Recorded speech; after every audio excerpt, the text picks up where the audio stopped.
Hey, help support the show by joining the Patreon or becoming a YouTube member. Also hit that like button to subscribe if you want more Cavs-focused content. All right, I decided to do something dangerous. I decided to go through TikTok before it gets banned or whatever happens to TikTok, and get the best and worst takes about the Cavs from TikTok. Will I be disappointed? Will I be excited?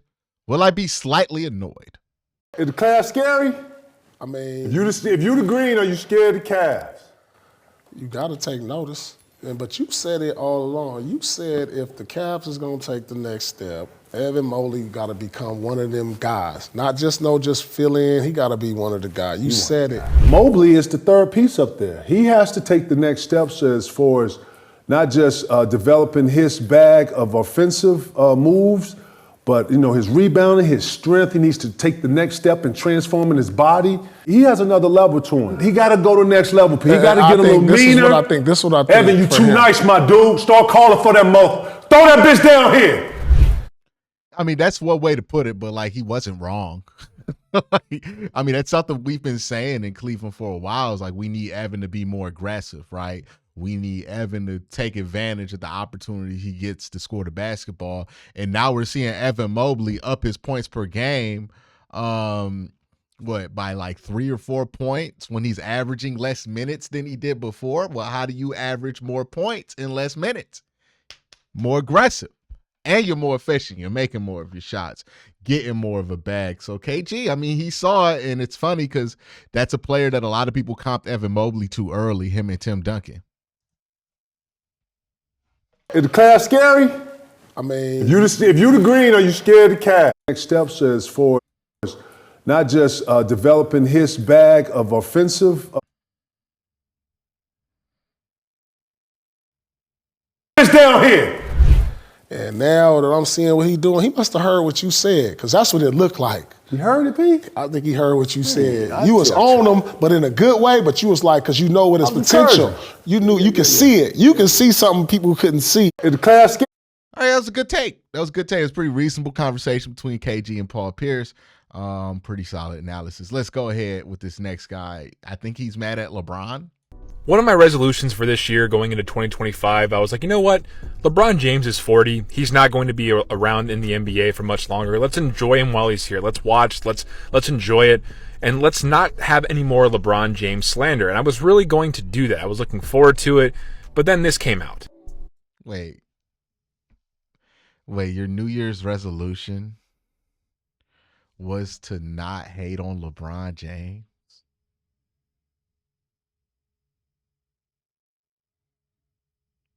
All right, man. All right, let's continue. LeBron was on the New Heights podcast with Jason and Travis Kelce, and he said this: "The Cavs look amazing right now. I'm glad I was able to set the trend, and hopefully we keep it going." And if you watch it, LeBron is assuming credit for how the Cavs are right now as an organization, as a team, and their success. For those of you scoring at home, LeBron has been a member of the Lakers for 8 years. So he's been out of the Cavaliers organization for the last 8 years. And yet somehow he is taking credit for how the Cavs are right now, their roster, their success in the regular season, and how good of a team they are. He has nothing to do what has happened there over the last 8 seasons. It was Your New Year's resolution was to not hate on LeBron James. And this little itty bitty quote and your misinterpretation of what he said was enough for you to break it. This is why I don't go on TikTok. This is why I have made the concerted effort to really only use social media for work purposes. I make videos for a living. I do, on some level, have to do social media. I mean, YouTube's technically social media, so I can't avoid it. But this is why I'm not active on Twitter anymore, or super active on a bunch of different social media platforms, because people see something this small and then they make a big deal out of it. And then you get into a debate about whether this person should or should not be making a big deal out of it.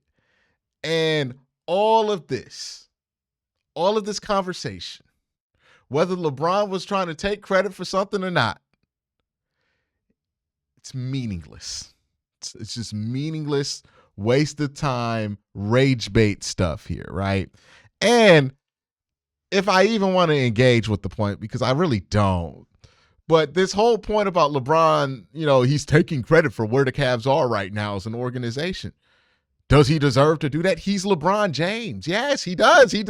Yes. The Cavs were not a championship organization until LeBron James showed up. LeBron James is responsible for like 60% of the record book of the Cleveland Cavaliers organization. Literally, most people don't know much about what the Cavs have done before LeBron James, because the Cavs did not do much before LeBron James. That's not to denigrate the history of guys like Austin Carr, Campy Russell, Bingo Smith, right? Or the guys in the 90s, right? Ron Harper, Mark Price. I know the history of the Cavs before LeBron got there, right? But let's be real. If we're talking about where the Cavs are as an organization, the kind of clout that Dan Gilbert has as an owner and the money that he was able to make off the Cleveland Cavaliers, yes, it has a lot to do with LeBron James. Still to this day. Hey, part of why Donovan Mitchell wanted to stay in Cleveland, he grew up a Cavs fan. Now, why was Donovan Mitchell a Cavs fan? He was a LeBron fan. Yes, man, LeBron has something to do with it. No, did LeBron pick the roster? Did LeBron pick the players? Is that no, but that's not what LeBron's trying to say, right? He's saying organizationally, we set a standard, we set a trend. The Cavs feel like a different organization post LeBron than they did before LeBron. And honestly, they feel like a much different organization post LeBron's second run with Cleveland than they did before his second run in Cleveland. Like, yes, he deserves some credit for that. But why is that even an argument? Why is this something that makes you want to break your New Year's resolution? And why is your habit of hating on an individual so strong that it is a New Year's resolution for you, my man? That's not healthy. That's not healthy. Yeah, this is like the precise example of why I don't be on social media anymore. All right, we got a Kenny clip, man. King of the fourth quarter. Metrics, they have been the best team in basketball. I still have to have them number 3. And the reason I have them number 3 and not number 2 or even number 1, given how great they've been, is that I still watch this and I still do believe there are some things that other teams could exploit. The scheme for the Cleveland Cavaliers is funnel to the bigs. Simply put, we got Jared Allen and all defensive Evan Mobley on our back end. Hey, our perimeter defenders, they compete every single night, but we ain't got the best of that. We're going to funnel them to the big fellas and let the big fellas do the dirty work. If you have a player that's like, no, I'm not going to allow you to funnel me, and I'm going to go out and get to my spots where I want to be. You're not going to be able to control the shots that I take. Okay, this has nothing to do with the take, but shout out the king of the fourth quarter, man. Shout out to Kenny Beecham. Like, that come up is crazy. Super happy for him, man. Like, he's getting everything he deserves, bro. Shout out to him. In control here, when you have those type of players, I feel like those are the teams and the coaches that can scheme around Cleveland's defense. So that's the one thing that scares me. The other thing that scares me is, like, sometimes I feel like they have to be due for shooting regression. 41.3% from 3 all season long. All right, so I do think Kenny has a point about the Cavs. Not the shooter regression stuff, because I think the shooter regression stuff is a little bit overplayed, because the Cavs have scores at the end of the day. Like, it's not like you're worried about the Cavs' ability to score basketball because they can only shoot. Kind of similar to what the concern was with, like, the Atlanta Hawks, right? The team that they always get compared to falsely. The Atlanta Hawks couldn't get their own shot at a high level. They had nobody who was capable of doing that. So when those shots went cold, they had issues in the playoffs. I don't worry about that, because if the Cavs shot goes cold, Darius Garland can get his own shot, Donovan Mitchell can get his own shot, and hopefully by the playoffs, Evan Mobley is consistently getting 20, which indicates that he can get his own shot there. Karis LeVert can get his own shot. They're not just relying on taking shots, and the shots that the Cavs take, the reason they're making them at such a high percentage is just because they're taking such good looks, right? They're open a lot of the times that they're shooting the ball. They're just not throwing these balls up. If this were like Boston, I would be more concerned about shooter regression because they don't take a ton of good shots. They just shoot the ball at a crazy volume. The Cavs don't shoot the ball at the highest volume in the NBA. They just take good shots, and that's why they're making most of those shots. So even if they have regression, it's not going to be as serious as I think some people are expecting it. But the Cavs defensive plan, right, and it being this like funnel plan, and teams can try to get around it, that is a concern. That's why I think somebody like Dean Wade staying healthy is super important because he protects that funnel. Because if you don't have a long wing out there defensively, it does really affect what the Cavs want to do defensively in a very negative way. So Kenny does have a point there. But all in all, good stuff from Kenny. All right, let's see what this pod on. This is called the panel. I'm going to give you a hot take, Ron. What's that? I think Cleveland gets 3 All-Stars. Oh, nah. I can't go with that. No, sir. That's not ridiculous. Evan, that sounds That's right to me. ridiculous. That's really not ridiculous. We're getting Cades in the game. Stop trying to idle these Cavs. Listen to me what I'm saying, boss. Listen. I think the only reason why they... I got the team in the NBA with the best record, and they got 3. Are they from Detroit? 3 guys. Yeah. I got 3 guys. One of them's averaging 19 and 9. Another one's averaging 20 plus, and another one's averaging 20 plus. I think Cleveland gets 3 guys in the All-Star team. Yo, he is pressed. This man is hot. But Garland hasn't been more impactful than these other guards we're talking about, though. Has he 20 a game on the best team in the league? And what is that? Hey man, when it matters, getting buckets matters. Like, I get the Cade's got the numbers right now, but Darius is playing some of the most efficient basketball in the NBA on one of the most efficient teams in the NBA. He's also not been a defensive liability. I think that goes under the radar. And outside of just like pure shot making, which I think so many people get obsessed with, look at Darius Garland's playmaking. His playmaking is on a whole nother level right now. There's no way you watch him and don't think he's a all-star.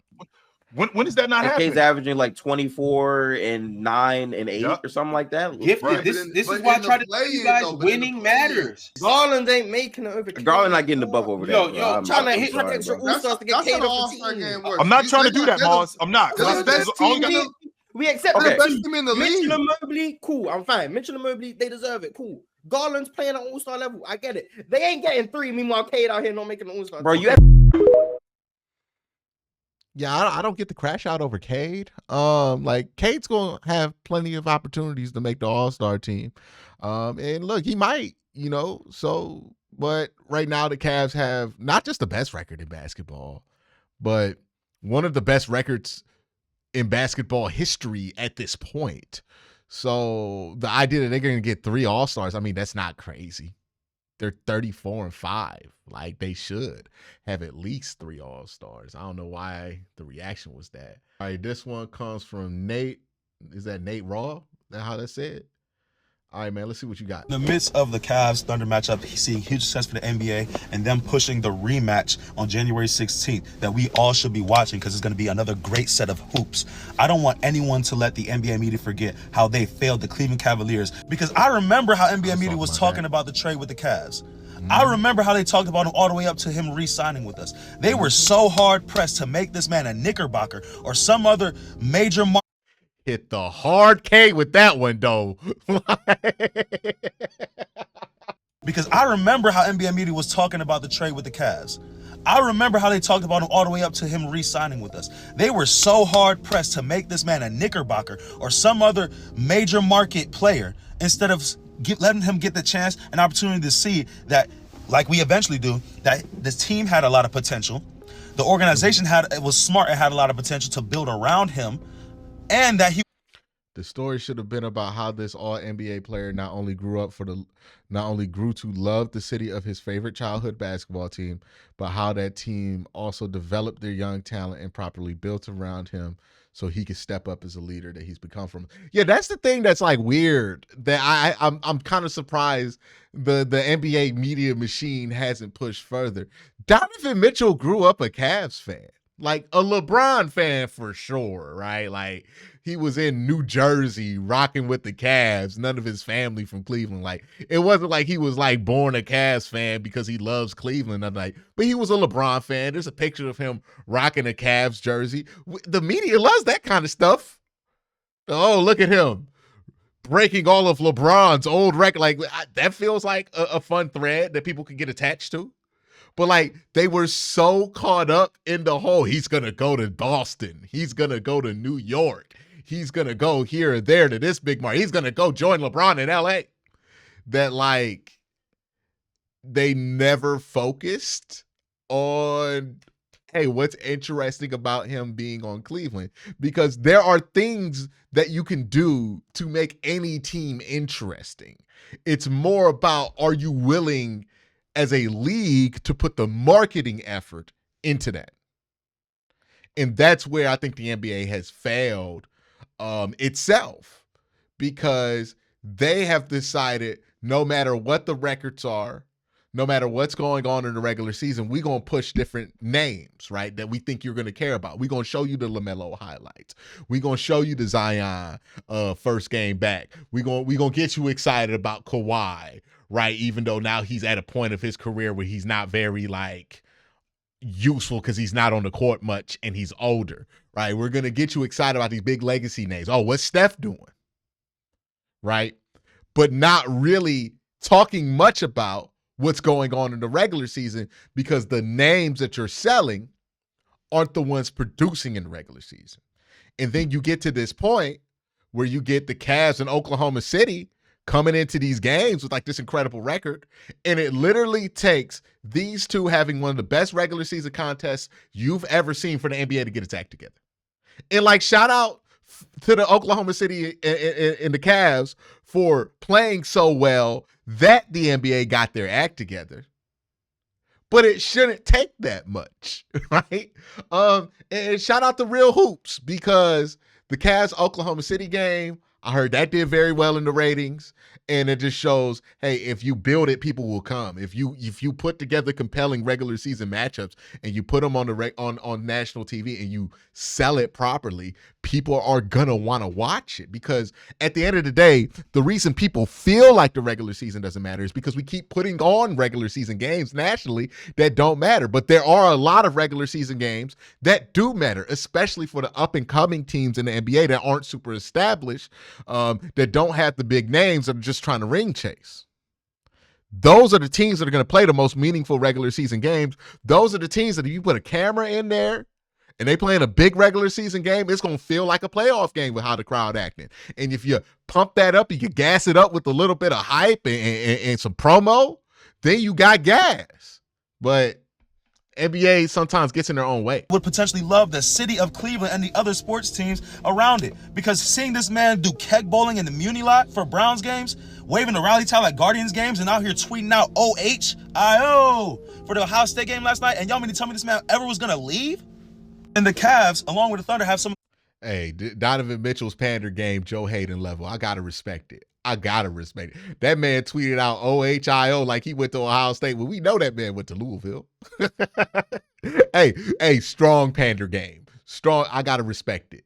He be at them Guardians games. The best building of a team that we've seen recently. This matchup doesn't happen if these two organizations don't work smartly through the draft, smartly through developing their talent, getting free agent signings that are important to build their team, and then just making smart trades and not spending a bunch of money to try to attract guys to their team and build a super team. They built it homegrown, and y'all couldn't cover that properly because y'all weren't watching the games. Y'all didn't see all the growth and development from our players up to this point. And then y'all get caught off guard by why the Cavs are so good, and y'all can't answer the questions of the fans on why they're so good. And it's embarrassing. Y'all should be embarrassed. Hey, he hit him with some facts right there. But yeah, he also brings up like so much of NBA conversation is about trade talks. And at some point, you got to realize it's not good for the league, right? Like if all people can talk about is who gonna get traded. The super team era was fun for what it was, but it did a lot of damage to the formulas that have always sold this game. And I think we're slowly trying to rebuild from the damage that the super team era did to some of the bread and butter of how the NBA used to sell its product. All right, man, I don't feel good about this one at all. I don't feel good about this one at all. Let's play it. Number one team in the East and the number one team in the West. And neither still has enough. You both need to make a trade. All this number one seed and going on winning streak shit is cute. You're both a trade away. Put a shirt on. You gonna record yourself, put yourself in front. Maybe I'm an old person for saying this, but put a shirt on, young man. Put a shirt on, bro. Would you walk in front of your grandma like that? Why you going in front of the internet, in front of the world like that? I don't know how many people saw this shit, but why I feel like I'm watching some shit you recorded on the toilet. Now I'm mad. Now I'm mad because you out here saying stuff I don't agree with, and I feel like you record this shit on the toilet. Man, put a shirt on, dog. Now, I'm not ignorant. I understand these are... I ain't doing this, bro. I ain't doing it. I'm not about to listen to nobody talking to me in the bathroom. The Indiana Pacers just gave the Cleveland Cavaliers a touch of reality, beating them 108-93 in a game where Tyrese Halliburton had 2 points and didn't even play in the second half. Frauds. Tyrese Halliburton did go out in the second half with a hamstring injury, and hopefully he's going to be back healthy because I was almost about to talk myself into maybe I should go to TikTok more. And then I'm reminded that this is the bulk of what's on TikTok. they could possibly play this team in the playoffs if they end up as like an 8th seed. And I think the Pacers could honestly upset the Cavs. The top 10 player in the NBA and the guy that's supposed to be better than Devin Booker and Anthony Edwards finished in that. Throwing Devin Booker in there is crazy. With 19 points on 41% from the field. Who are you talking about, Donovan Mitchell? Boy, did he make a video about the most recent Cavs Pacers game? Darius Garland had 20.7 assists, and honestly, from watching all the Cavs games I've watched this season, I do think that Darius Garland might be a little bit more important to the team offensively than Donovan Mitchell. I know he's... That's a crazy take. Like, maybe you can make the argument, since Darius is such a facilitator, that it helps the Cavs offense more, but like the pure volume that Donovan Mitchell can make shots at is just not going to be matched by what Darius Garland can offer. And the consistency of what Donovan Mitchell can offer you too. And the gravity of what there's no way you have this take. Like, there's no way. Like, Donovan has the gravity from the perimeter that makes the whole system work, right? Darius has gravity too, but not like Donovan. Donovan got crazy gravity. Yeah, you tripping on that. Taking a step back in favor of making sure that everybody else can eat, but Darius Garland stands out to me a lot more than Donovan Mitchell. As for the Indiana Pacers, So, like, how many Cavs games do you think he's watched? I would go to say, if he has that opinion, probably like 5, and he caught all 5 of the games Darius was cooking. Halliburton is not here. He's all the way down there. You can't even see him. 19 minutes, 2 points, 5 assists for him, and they still belt to ass on the Cavaliers. Shout out to the Pacers for doing God's work. Andrew Nembhard with 19 points, Pascal Siakam with 18 points, Miles Turner with 15 points, 10 rebounds on 50% from the field. They did their jobs, and I love it. By the See, this is, again, another example of why I hate social media, because I don't even think that this young man is a Pacer fan. Like, if you was a Pacer fan talking like this, okay, you just ride for your squad. I get it, bro. I've been there, right? You know, my job's a little different now. I got to be more objective about shit. But I get it, right? If you in fan mode, you in fan mode. Have fun. You know, talk your cash money shit. I ain't got no problem with that. But, like, I don't think he's a fan of the Pacers.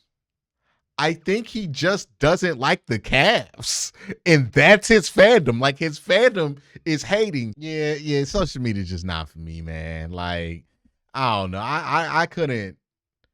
Skip Bayless has done a terrible thing to this generation of kids in sports talk, because he has turned being a hater into an aspirational goal, and I can't imagine being that lame, or at least I don't want to think that I can imagine being that lame. But yeah, there's some people who do it. Some people take pride in their hatred. Some people take pride in their craft, and their craft is the lamest shit that you could imagine. But that's my thoughts. Let me know your thoughts in the comment section down below. Y'all have a great day.